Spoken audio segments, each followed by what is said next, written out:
You give me a prediction for when I'm talking to you this time, 2027. Where will Harry and Meghan be? Stripped of their titles. There are growing calls to strip Harry and Meghan of their royal titles. The New York Post is reporting that locals in the UK say enough is enough. Prince Harry is asked his occupation, and his answer is Prince of England? Oh, I had to bring in Sue. He's the credit taker, but founder is going to make a lot of people very angry. I'm sure we'll see a lot of it in the comments. The king should never have entertained any opportunity with, of course, the former royals known as the Duke and Duchess of Sussex, Meghan Markle and Prince Harry. And he actually reaches out and touches him. That's a pretty big deal. He wants to connect so bad. And when you're a guy and you put another guy's hands in your hand, then you don't know that guy very well. Andrew lost the word prince in a single afternoon. And the moment the ink dried, the same royal watchers who had sworn it could never happen turned toward California and said it out loud. Harry and Meghan are next. Not if anymore. When? I believe that everything they do, there's always an ulterior motive. There's always got to be something in it for them. There's always got to be a means to why they're doing it, which is appalling. You have to be able to trust people and go, oh my God, so you're doing this because... Just don't buy it with them. So much of it is manipulation. So much of it is coercion. For 6 years, the title question was theater. Everyone talked about stripping the Sussexes. Nobody believed it would actually happen because the machinery didn't exist to do it cleanly. You couldn't just delete a dukedom overnight. That was the received wisdom. Andrew shredded it. There will come a point where the monarchy in its entirety is going to have to go, listen, we don't trust you. We might love you, but we don't trust you. You can't be part of this. Be Harry, be my son, but don't. I'm not. But knowing Charles, I suspect he will bail him out and make excuses for him. And he'll try and get in before William becomes king. But I don't think she will ever come back to this country. I think he will find it harder and harder. Yeah, I think they'll be stripped of their titles, genuinely. Look at how it was done, because that's the part that should worry Harry. It wasn't a vote. It wasn't years of legal wrangling. It was letters patent, the monarch's own instrument. The stroke of a pen under the Great Seal declared that the man would no longer hold the style or dignity of prince. No Parliament was required to start it. No public trial. The king decided, the document was drawn, and a prince became plain Mountbatten Windsor between breakfast and dinner. King Charles should go. I'm sick of this. It doesn't mean I don't love you, son, but I'm done with this. This is drama. It's no end of drama.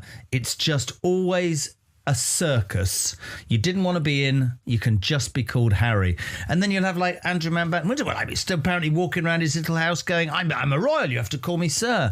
No, you're best friends with a paedophile, mate. Do you know what I mean? Do me a favour. What's it going to take for King Charles to strip them? I don't know. You read, don't you, that he doesn't like confrontation. You read that he's somebody who likes to sort of placate. That's not a scandal. That's a template. And every commentator who watched it understood exactly what they had been handed. One royal author called it precisely what it was. A warning shot across Harry's bow, adding that getting rid of Andrew was a useful exercise because it proved what's possible. When they said we're out, it's like, yeah, good. Support you. Don't want to be in the goldfish bowl? Go. You did say that. But you can't land in LA. Sign up to anybody who wants to wear your dirty linen. And that dirty linen is the very thing, the royal family, that you purport to hate. So they're racist, they're this, they're that, it's unfair, it's sexist, my children, blah, blah, blah. You launch your brands, every one of which falls. The reaction from Harry's camp, according to one source, was a single word: blindsided. Not because he loved Andrew, but because the wall he had been standing behind for 6 years had just come down somewhere else, and he watched it fall. And the intent to aim that same instrument at him was already on record. This is such a joke. He's in the Aeronautics Hall of Fame. Harry is, yeah. I mean, how many awards can they get that are absolutely a joke before somebody says, okay, well, let's stop doing this? This is too dumb. More. I just want to get more awards. Because it is such a joke. They're all such bullshit. They won Humanitarian of the Year last year. Yeah. Long before Andrew, a friend of William had reportedly said the quiet part outright. That when William is king, the titles will simply be removed and a way will be found. Back then, it sounded like venting. Now, it sounds like a plan that just got its proof of concept, because the question was never whether the family wanted to do it. It was whether they could do it without a constitutional circus. If you put Harry and or Meghan in a room with anybody, the contents of that discussion will end up in the media. There are parts of the BBC that patently would con themselves into believing that Operation Thaw. I've read articles that William doesn't do enough work. For Christ's sake, his wife had cancer. He's got 3 kids. He's going to be a brilliant king. And I and Kate, everybody knows what I think. I just think it's so petty that this is the truth. Andrew answered that. The chorus went up within hours, and for a group of people supposedly just speculating, it was strikingly coordinated. Point 1 said a monarch can now remove a dukedom and even a princely title. So the Sussexes should be very afraid that no longer a matter of if, but when. Another asked live on air whether they were next and refused to soften it. I think so. The whole let's get back in with the king thing is based on 2 facts. One, the king is ill. Yes. And they see an opportunity to perhaps manufacture or wheedle their way, that's an English word, back in. Maybe talking about inheritance, money, the future. Because I can categorically tell you that when the king dies and William takes over, he's obviously he's got a memory like an elephant. He has never forgotten what Harry did to the royal family. It's all about institution. He used to go every Sunday from Eton. We lived, as you know, in Windsor, to tea or lunch with Granny. And that, to him, the monarchy is massively important. I think his wife has been the greatest asset that the royal family has ever had from outside. Then came the phrase that has been repeated ever since. Watch this space. Because the king had just shown, within 24 hours, how easy it can be. A third told American audiences flatly that the titles will go and that half the country will cheer when they do. But this isn't only pundits filling airtime, and that's what makes it dangerous. The appetite is measurable. The polling underneath it is brutal. Harry will be cut off. I would give any money I've got that if he hasn't been stripped along with his wife, he will be when William becomes king. But King Charles should go. I'm sick of this. It doesn't mean I don't love you, son, but I'm done with this. This is drama. It's no end of drama. It's just always a circus. Harry was sitting around 30% favorable, while Meghan was lower still, down near the high teens to low 20s, with negatives north of 60. And on the specific question of whether Charles should make amends, one poll showed 90% opposed, 9 out of 10. When the numbers look like that, stripping the titles stops being a risk for the crown and starts looking like a gift to it. It's weird, isn't it, how? It's weird, isn't it, how we are influenced by marketing. Have you done something yourself that you've paid for before and thought, why was I paying all of that? There was another one, Marmite sandwich and M&S, right? Marmite and cheese and a little bit of mayonnaise. And I bought one. I thought, well, that's nice. And I thought, you can make this yourself. I know, wake up, eh? It's a bit like this story. Yes, wake up, Prince Harry, tenuous link chumps, because this now is becoming a bit of a farce already. That's the shift.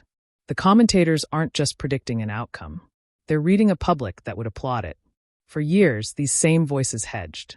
The hedging is gone now, and it's gone because both the mechanism and the mood arrived at the same time. Yet, most of the coverage is still aimed at the wrong man. Everyone's watching Charles, waiting for the father to swing the axe. He won't. The threat was never Charles. I think he's done a brilliant job for the first 3 years. I think he's probably a very caring, sharing man. I know he still has his critics. I think he's tried to modernise the monarchy. I think he's been dealt a terrible hand. But we've always also been critical, with Andrew. But he in the end was decisive, and I think he needs to be decisive with Harry, because I think Harry probably feels that he can manipulate his dad. Yes. Away from Camilla and away from William, and his dad needs to show him or prove to him that he can't do that. Charles is the soft variable. Ill, tired, and by most accounts, a father who genuinely wants his son back before the end. Sources say he'd take a reconciliation tomorrow. That instinct is exactly why he isn't the danger. He hesitates. He softens. He doesn't like confrontation, and everyone in the story knows it. And is that why it's my understanding that courtiers go out of their way, if they do have a meeting, to ensure that there are subtle witnesses in the room or people on standby, so they know exactly what's been said? Yeah. Also, that's the point. It's my understanding that people will stay within arm's reach in case they need to swoop in and claim that his next engagement, there's traffic, it's going to take longer to get there, we got to get you out of the room now. That they are going to great lengths to protect this and man. That's no relationship with your dad, is it? I mean, you should be. William is a different animal. The framing that keeps surfacing is that he has effectively seized control, that the real center of gravity in the family has already shifted from the ailing king to the heir, who's simply waiting. And the word attached to him over and over is done. Not the loud kind of done, the cold kind. The elephant's memory kind. As one source put it, he hasn't forgotten a single thing. Not the interviews, not the book, not the accusations thrown at his wife, and at the institution he's built his whole identity around defending. They do. They're very undisciplined. I think that they lack, a strong work ethic. I just think that she calls the tunes and he goes, "Oh yeah, okay then." Not in that voice, obviously. Okay, it then. might be. It might be in that voice. You mentioned the Prince and Princess of Wales. Yeah. The idea that Harry needs armed guards that the Princess Royal doesn't have is really appalling to me, that Harry thinks he should have this special level of security. It goes beyond that to me, right? Right. If you're not in it because you don't agree with it, why the hell do you expect the benefits that come with that when you're patently nothing to do with it?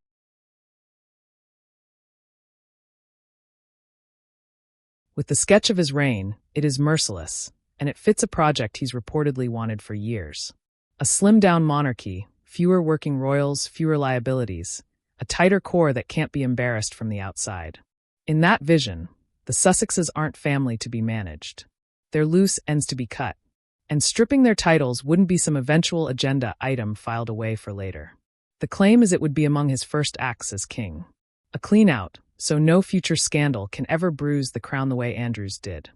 Give him clickbait or opportunities to score. I think a lot of it, though, clickbait, product, yes, is supreme jealousy about his brother, a desire, this mad belief that he and she can somehow regain the love, adulation. And he can't. It's gone. It's gone.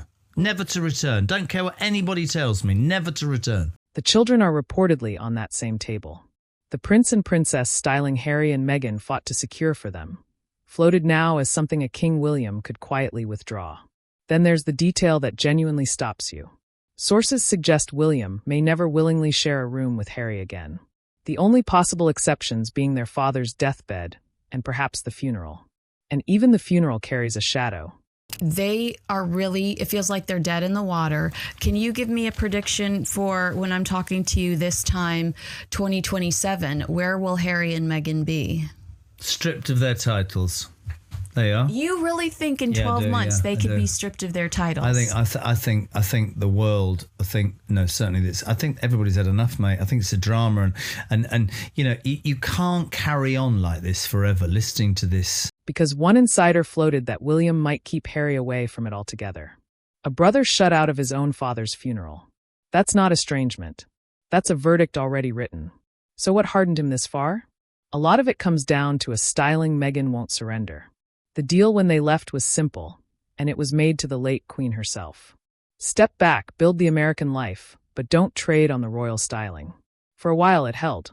It's Howie doing Deal or No Deal, and Meghan in a boob tube is on box 23 for 3 years. A boob tube and a bodycon dress. Yeah. And let me tell you, that is the future. No, not having it. Sorry. Yeah. I'm not being. A lot of people go, "Oh, you're really harsh about her." I think she disrespected the Queen. She disrespected almost everything to do with an organisation that I love and that I will always support. And in that way, you get nothing from me. Sorry, done. Then it started reappearing. First in a published letter addressing her that way. Deniable because it came from someone else's hand. Testing the water, the palace believed. Then came what they saw as a different order of provocation entirely.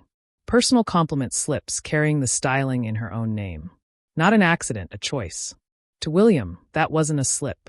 It was a flag planted, holding her accountable. I saw Howie a few months ago, and I asked him about it, and one of his producers that has been with him for years.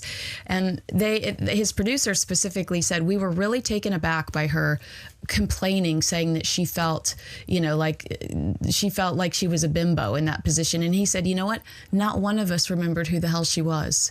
We had to go back. She'd have probably complained she was in box 23 and not box 1. That would sort of summon up Meghan Markle. A friend of his reportedly said the king had completely lost control, that the couple meant to make his final years a misery, and that Meghan wielding the styling exposed just how enfeebled the situation had become.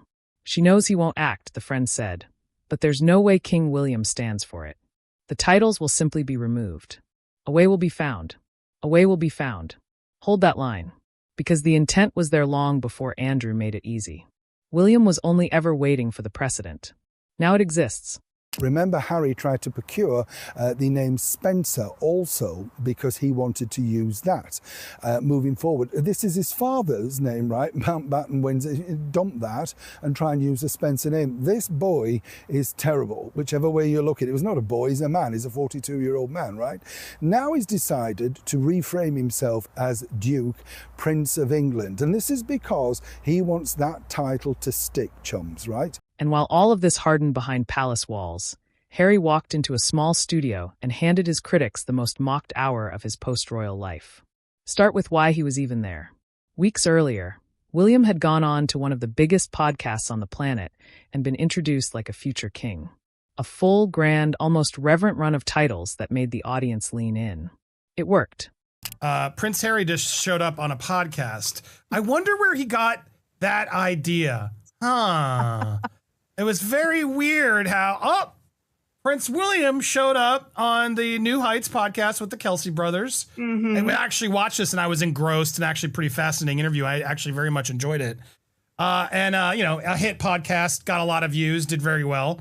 Yes. So, of course, Harry couldn't stop himself, could he, Sue?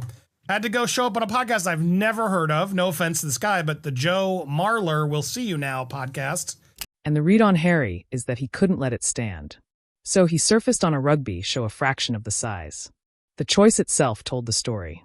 Not the giant American football podcast his brother conquered, but the British sport, the smaller room, the consolation stage. Even the booking was a reaction to William. Worth knowing, the interviewer is a comedian by trade. The whole format is built to bait, and Harry walked in without appearing to clock it. I'll tell you, one of my biggest Prince Harry regrets is the fact that he didn't say yes to hosting Saturday Night Live right when he was releasing Spare. We were robbed. Such a cringy, amazing opportunity. Because Saturday Night Live here in the U.S., it's now in the U.K. too, but Saturday Night Live is like a very iconic thing, and they will purposely cast, crazy hosts once in a while just to make it, that iconic. They've had Elon Musk host and Trump and what's his name? Forbes. They've had a bunch of just random people have hosted just so we can get that iconic pop culture moment. And man, I wish the rumor was Harry was very seriously considering it during the release of Spare, but then ultimately pulled out. Watch how he opened.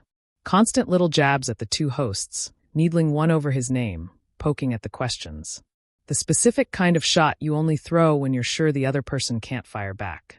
Except this room had no palace PR wrapped around it, no handlers, and several viewers caught what he apparently didn't. The hosts weren't laughing with him. The younger one kept covering his mouth. They were laughing at him, and he played into it, reading mockery as warmth.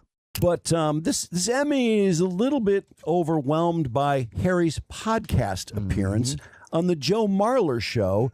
He's an English rugby player, very popular, I guess. And honestly, I thought he's a good guy. I was going to say, he came across fairly likable. Very likable. And his co-host. Jake, absolutely. Yeah. Jake was very likable, very funny. And so some very simple questions. It's just to have a little fun at the beginning. Like the first question is about his name. Then the question that detonated his occupation. He stacked up a pile of things that aren't jobs. Full-time dad, veteran, Prince of England, Duke, and landed on none of them being an actual answer. Full-time dad drew instant contempt from an audience that knows he's abroad without his children constantly. Prince of England drew something closer to glee, because it isn't a title. Hasn't been for centuries and quietly erases Scotland, Wales, and Northern Ireland in one careless phrase. Well, let's hear some of the word salad, shall we? This one. Occupation. Full-time dad. At least he said dad first. He did say dad first. Good for him. British Army veteran. Which means that he's unemployed. Ouch. That's all you stay-at-home dads out there. It's true. Does that mean a stay-at-home mom is unemployed, Sue? It's not the same because they have maids and nannies and cooks and stuff. Okay, fair. All right. Not the same. Don't disrespect the single mom. They're good too. Full-time dad. British Army veteran. British Army veteran. And Duke. British Army veteran. He did a total of Prince of 6 England. weeks. Most people Prince of England. Prince of England, he said. Duke. Duke. Almost making fun of it himself. But for today, I don't know. What do you want? Duke.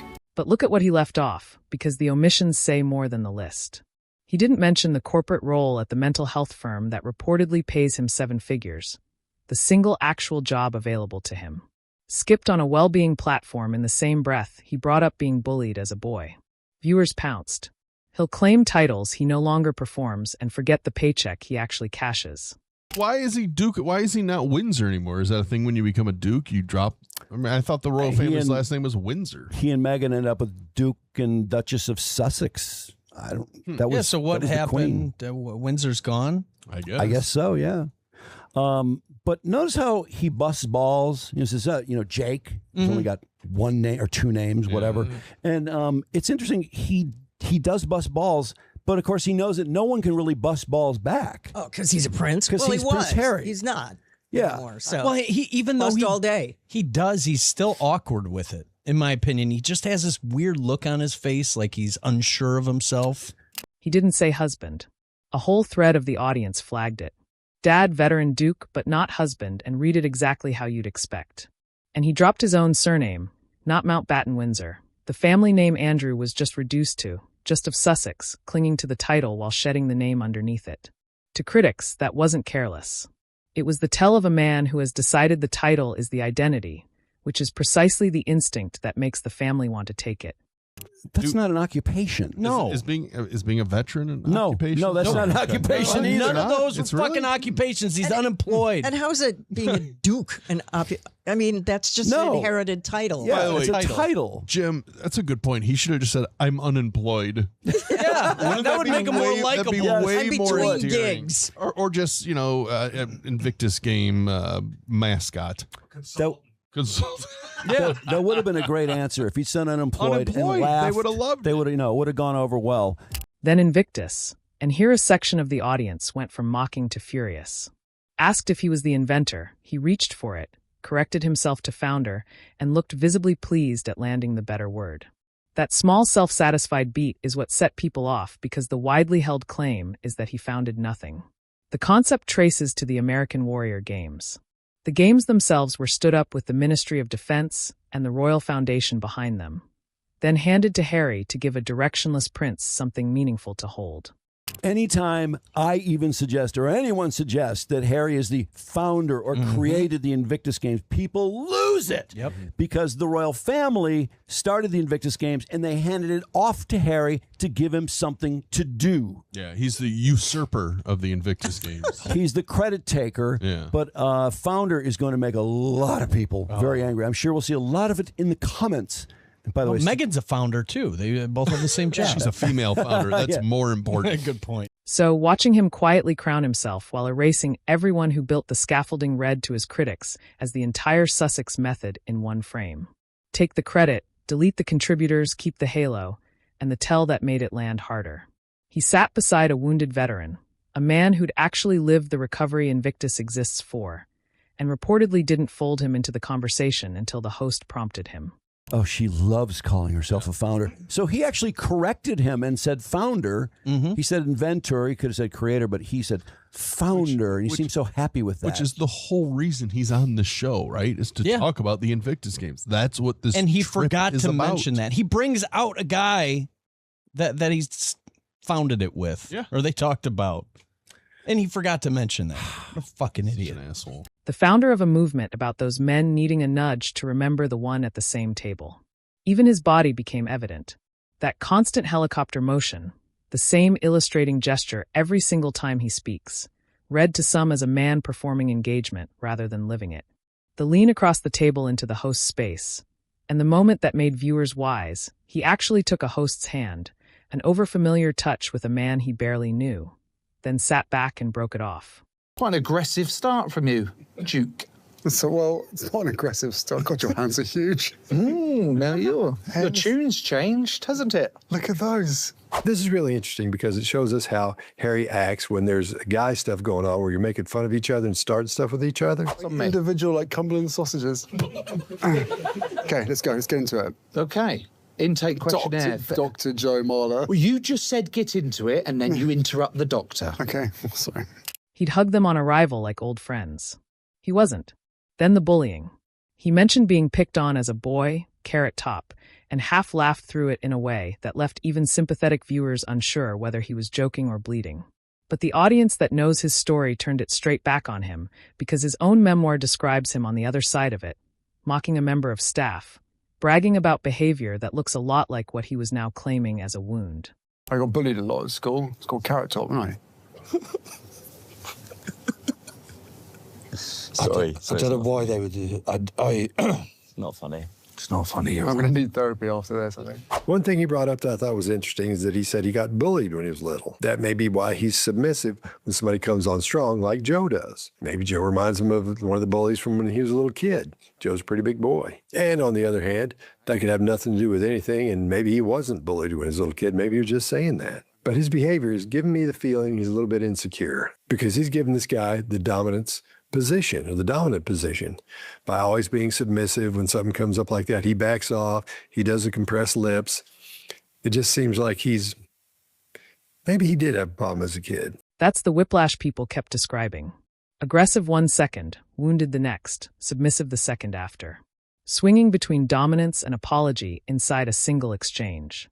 Not the ease of a man among friends, the restlessness of a man who never learned to sit in a room without a script. Then the twist that turned a bad interview into a conspiracy. Viewers watching the podcast's own channel noticed something. Post a critical comment about Harry, and it disappeared. Screenshot it first, and you could prove it. Critical comment up, critical comment gone. The space filling over time with a suspiciously spotless wall of praise. As he said, he was kind of serious about that, wasn't he? He didn't I got laugh. bullied at school. He did, yeah, called carrot top. Is that bullying? Isn't that kind of common that kids know? Yeah, kids are assholes. You get a nickname. Totally. Yeah, Whatever. toughen up. Mine was Baldy. Tutti Frutti. Carrot top and carrot Was tip. it really? Yeah, Tutti Frutti, because it rhymes with Chudy. Oh, wow. Well, thanks for that one. Well, they Thanks weren't. for the tip. They just weren't that inventive.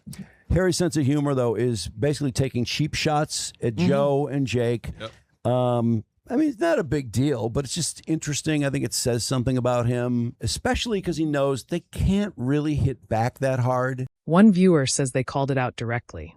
We see you deleting these. Whether every deletion was real barely matters, because the perception did the work to an audience already certain the Sussex brand is managed down to the last pixel. Vanishing comments confirmed the whole thing was staged. The glowing reception manufactured, the applause curated, the authentic Harry moment as scripted as everything else they believe he touches. A small show chosen to answer his brother's big one, and even the audience reaction allegedly cleaned up after the fact. While Harry was being dissected frame by frame, Meghan handed the same crowd a fresh target, a daytime Emmy nomination for a lifestyle series that by most measures flopped.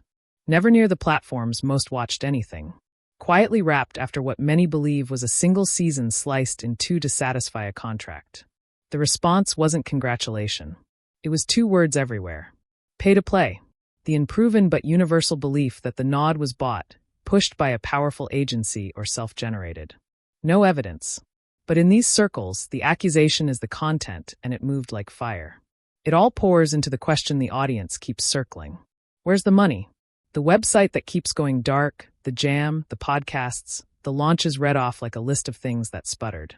I'm sure anybody would take them. Like somebody at that level, of course, they're going to have a Harry interview because it's just people are going to hate watch. Let me tell you one more thing that's very interesting. I've been watching the comments in the comment section. They've been removing negative comments. So you'll see that there's like 4,000 or 5,000 comments and they're all positive. And I put a comment on there and said, dude, we see you.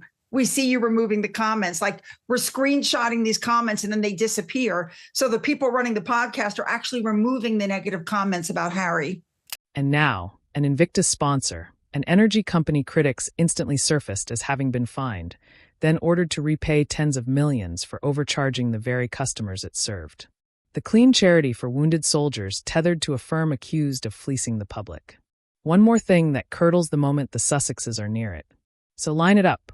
A lost court case, a trip that detonated, a podcast the world laughed at, a brand shedding sparks, and behind all of it, a precedent freshly set, and a king in waiting who's reportedly already decided the ending. The predictions aren't hopes anymore. They're a countdown, and there's a colder thread inside them. The whispered condition that Charles would only fully take Harry back without Meghan, phrasing some read as code for something far more final than a cold shoulder. Charles may still cushion the fall while he can. That's the father, but he won't reign forever. And the man who follows has an elephant's memory. A wall where a brother used to stand, and one line that's been hanging over all of this from the start. A way will be found. If you want the exact podcast moments that had the world cringing and the deleted comments people screenshotted before they vanished, they're on your screen now.